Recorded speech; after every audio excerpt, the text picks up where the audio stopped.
Assalamualaikum, Pak Andi. Waalaikumsalam. Gimana kabarnya Pak Andi? Alhamdulillah baik Bu. Alhamdulillah. Hari ini Pak Andi mau melakukan kegiatan coaching ya Pak ya? Iya betul Bu. Oke. Nah, untuk melakukan coaching sebagai awal, saya nanti akan mendiskusikan terlebih dahulu dengan Pak Andi tentang rubrik penilaian ya Pak. Nah, kemudian nanti coach dan coachee akan saya amati kegiatan coaching nanti saya akan nilai apakah sudah sesuai dengan rubrik penilaian. Nah, yang akan saya nilai apakah sudah sesuai dengan alur tirta atau belum. Kemudian bagaimana nanti Pak Andi memberikan pertanyaan berbobot kepada coachee dan juga bagaimana coachee merespon atau menanggapi pertanyaan dari seorang coach nantinya. Nah, di sini coachnya adalah Pak Andi. Yang kedua, nanti saat kegiatan coaching harus disesuaikan dengan prinsip coaching ya Pak, yang sudah kita ketahui diantaranya ada kemitraan, kemudian proses kreatif, dan memaksimalkan potensi si coachee seperti itu. Baik Bu. Nah, sebelumnya saya ingin mengajukan beberapa pertanyaan dulu ke Pak Andi. Untuk pertanyaannya saya tanyakan yang pertama, kompetensi apa yang akan Pak Andi kembangkan dalam kegiatan coaching kali ini?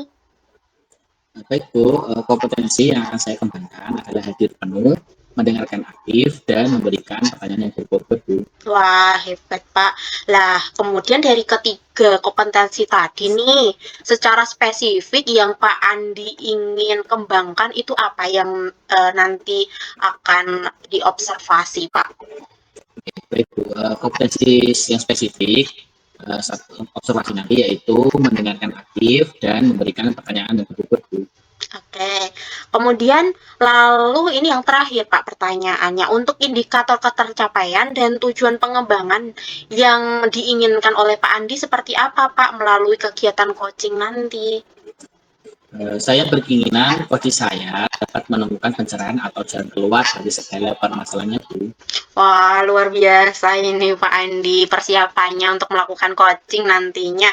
Semoga apa yang nanti Pak Andi lakukan bisa memberikan dan menemukan pencerahan ya, atau jalan keluar dan solusi dari segala permasalahan yang dialami oleh coaching Pak Andi nanti. Nah, nanti coachingnya dengan siapa Pak coachingnya Pak?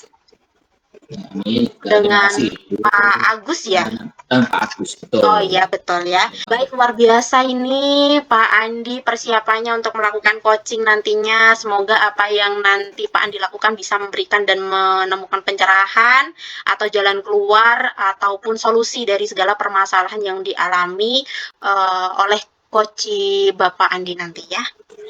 Ya, amin. Terima kasih Bu atas doanya. Saya mohon bantuan dukungan agar Ibu mau untuk mengamati saya saat melakukan coaching nanti. Baik Pak, dengan senang hati. Nanti saya akan ikut menyimak dan mengamati ya Pak ketika Bapak melakukan proses coaching. Semoga berhasil ya Pak. Amin, terima kasih Bu Ella. Baik, sama-sama Pak. Assalamualaikum Pak Andi. Waalaikumsalam. Loh Pak Agus, gimana Pak? Monggo masuk Pak. Nggih, matur nuwun Pak Andi. Oke, silakan duduk. Nggih, terima kasih Pak. Ada apa Pak Agus sampai nyempatkan diri ke sini? Ya, terima kasih sebelumnya Pak atas waktunya dan Pak Andi juga sudah bersedia untuk saya temui pada kesempatan kali ini. Sekali lagi mohon maaf ya Pak apabila saya hari ini mengganggu waktu Pak Andi pada waktu saat ini. Baik Pak Andi, saya akan melakukan suatu perbincangan dengan Pak Andi. Kira-kira Pak Andi siap tidak ya hari ini? Oh iya Pak, saya sedang longgar nih. Monggo Pak. Alhamdulillah. Oke, terima kasih Pak Andi. Baik, sebetulnya saya itu minggu-minggu ini tuh merasa ada kegalauan dalam perasaan saya Pak. Kebingungan. Jadi perasaan saya ini agak kurang begitu tenang ketika saya ada di dalam sekolah. Saya merasa dengan kegiatan pembelajaran di kelas saya itu agak masih bingung, masih galau gitu Pak. Jadi anak-anak itu tidak semangat lah Pak ketika proses pembelajaran yang saya lakukan. Seperti itu Pak Adi. Oh gitu Pak, tentang anak ya Pak, siswa di kelas gitu. Iya betul Pak. Lalu Agus ini harapannya apa ini, atau tujuannya apa dengan ngobrol saya pasti harapan Pak Agus seperti apa? Ya, terima kasih Pak Andi.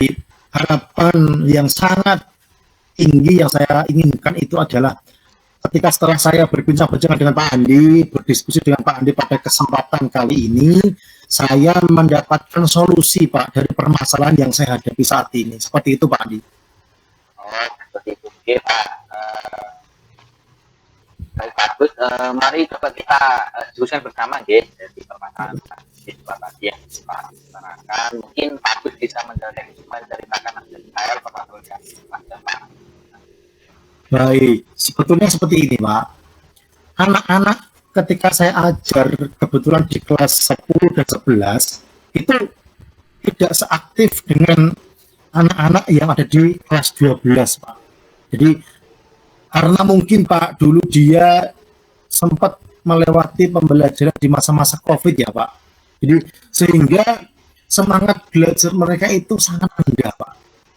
Jadi saya sudah melakukan berbagai macam model pembelajaran lah Pak.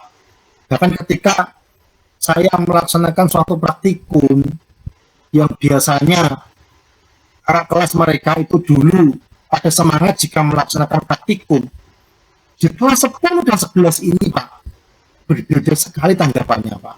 Mereka bersikap tidak tidak terlalu menaruh suatu perhatian yang lebih lah ketika pelaksanaan praktikum ini berjalan. Seperti itu Pak Andi. Oke, baik Pak. Jadi tentang ada di siswa nih Pak. Menurut Pak Agus sendiri, idealnya murid yang aktif itu siapa sih Pak?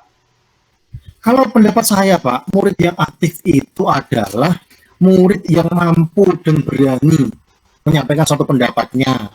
Kemudian Pak, ketika pembelajaran di kelas itu mereka memperhatikan dengan seksama, dengan baik, tidak malu-malu bertanya apabila ada suatu hal yang itu emang perlu ditanyakan, penting untuk kegiatan pembelajaran, sehingga dia itu mudah merespon Pak. Jadi ketika ada suatu hal itu dia mudah merespon. Itu menurut saya seorang murid yang aktif bagi saya, seperti itu.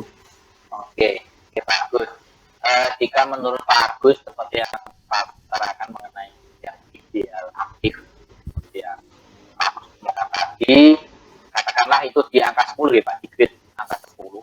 Iya Pak. Paling sempurna lah katakanlah. Sekarang menurut Pak Agus, murid-murid yang Pak Agus ajar sekarang di kelas 10 dan kelas 11 itu di antara angka 1 sampai 10 itu di angka berapa Pak?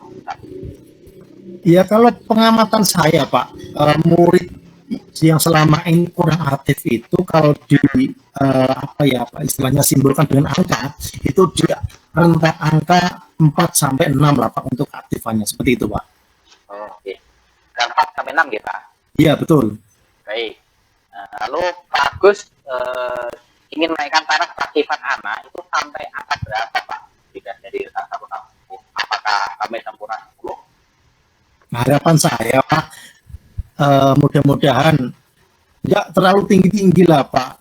Tetapi kalau seandainya Pak ada yang mencapai level di angka 10, alhamdulillah. Tetapi harapan kami atau saya pribadi itu adalah mungkin anak saya yang asal mulanya di taraf angka 4 sampai 6 itu mereka mampu mencapai level angka 7 sampai 8. Itu bagi saya adalah pencapaian yang sangat luar biasa Pak.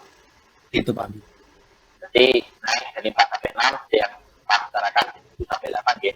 Ya, betul Pak Adi. Kemudian apa yang bisa Pak Agus lakukan untuk membantu murid agar bisa membuktikan peningkatan tersebut Pak? Pastinya saya akan melakukan berbagai macam cara Pak. Terutama saya akan mengamati identifikasi latar belakangnya Pak. Karena menurut saya latar belakang itu adalah yang mempengaruhi juga sangat penting bagi semangat atau keaktifan anak itu dalam proses pembelajaran.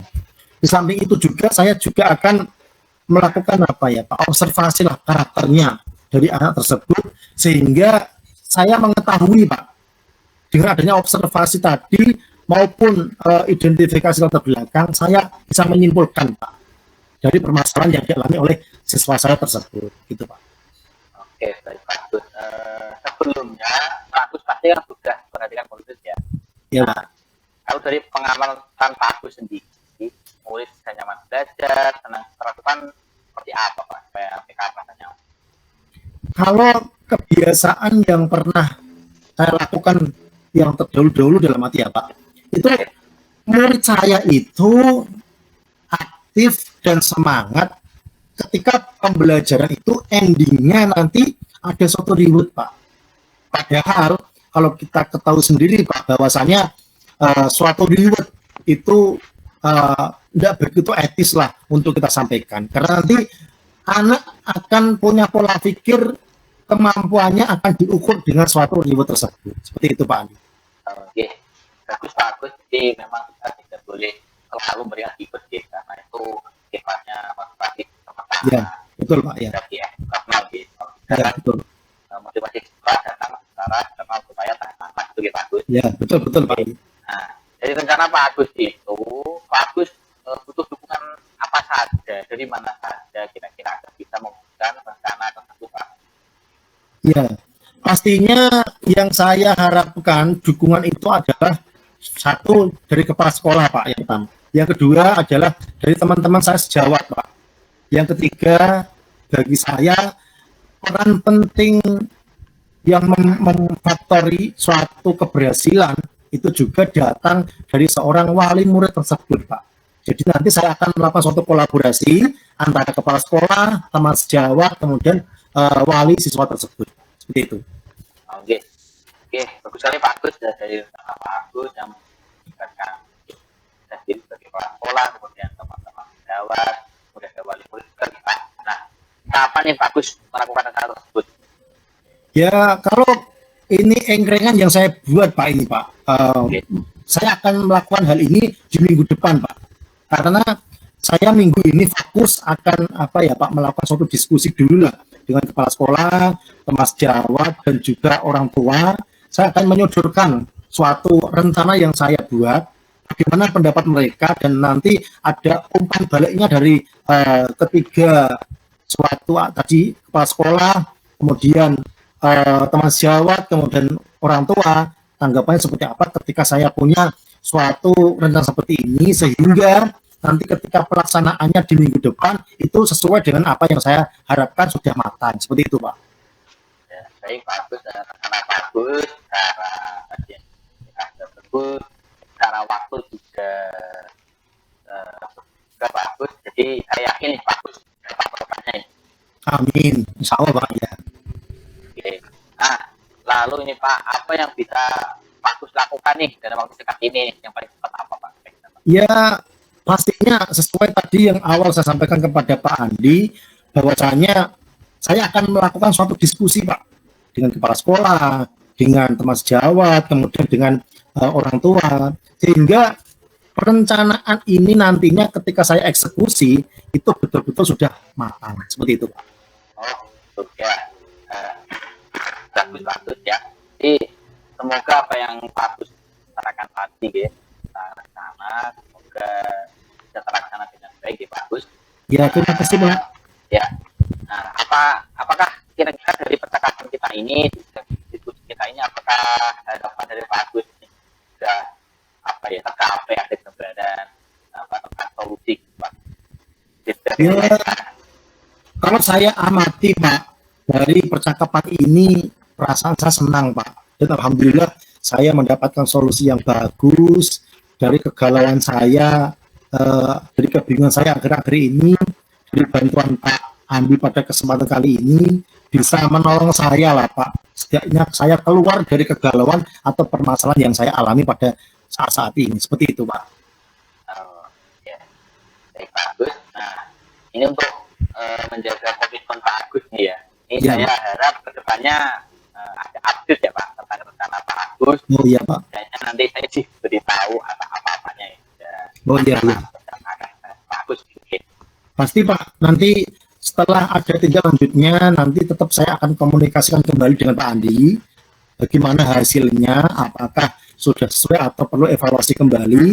Jadi untuk memperbaiki kegagalan-kegagalan atau suatu masalah yang saya hadapi. Jadi intinya sekali lagi siang ini saya tidak bisa lama-lama dengan Pak Andi Pak karena saya masih urgent nanti. Sekali lagi saya ucapkan terima kasih Pak Andi atas waktunya. Minta doanya semoga nanti apa yang saya rencanakan ini mendapatkan suatu keberhasilan dan saya bisa menerapkan dengan baik. Itu ya Pak Andi, saya mohon undur diri, mohon pamit. Sekian yang dapat saya sampaikan kepada Pak Andi. Assalamualaikum warahmatullahi wabarakatuh Pak Andi. Waalaikumsalam warahmatullahi wabarakatuh. Terima kasih telah berkunjung. Halo Pak Andi, gimana perasaannya tadi Pak? Halo Bu, tentunya senang Bu sudah bisa berbagi dengan coach saya. Oke, baik. Setelah tadi saya mengikuti proses coachingnya Pak Andi dengan coachingnya Bapak ya, saya akan menanyakan beberapa pertanyaan sebagai refleksi kegiatan coaching yang dilakukan Pak Andi hari ini. Nah, pertanyaan yang pertama Pak, menurut Pak Andi, apa yang sudah dilakukan saat coaching tadi terkait indikator ketercapaian yang akan Bapak tingkatkan? Baik Bu, saya sudah melakukan kegiatan coaching ini sesuai alur DEPA, yaitu menanyakan tujuan, identifikasi masalah, rencana aksi nyata, dan memunculkan tanggung jawab. Selanjutnya, saya hadir penuh dengan kerja lapangan dan meresponnya dengan baik. Akan tanya jawab dengan akrab dan setara. Karena di sini kami sebagai mitra Bu. Oke, baik Pak. Untuk kompetensi yang akan dikembangkan berdasarkan dari kegiatan coaching tadi bagaimana Pak menurut Pak Andi? Ya, baik Bu. Dengan cara memahami proses coaching lebih baik lagi dan belajar terus-menerus supaya dapat memberikan pertanyaan yang berbobot sehingga dapat membantu coach dalam memecahkan masalah yang dihadapinya Bu. Wah, memang luar biasa sekali ya Pak Andi ini ya. Nah, ini nih Pak, berdasarkan hasil pengamatan dan observasi saya tadi dari pelaksanaan coaching yang sudah berlangsung dengan baik ya. Tadi juga sudah sesuai dengan alur tirta, kemudian berlangsung dengan lancar. Dan tadi Pak Andi juga saya lihat, saya amati sudah menggali dengan berbagai pertanyaan yang berbobot yang dijawab oleh coach sehingga coach menemukan solusi dan permasalahan yang dihadapi oleh coach dan tentunya tadi juga saya lihat, saya amati sudah sesuai dengan prinsip-prinsip coaching juga. Baik Bu, terima kasih Bella sudah bersedia untuk mendengarkan dan mengamati coaching kami. Sama-sama Pak, semoga kedepannya Pak Andi dapat melakukan coaching dengan lebih baik lagi ya Pak ya. Amin, terima kasih Bella. Ya, terima kasih sama-sama Pak.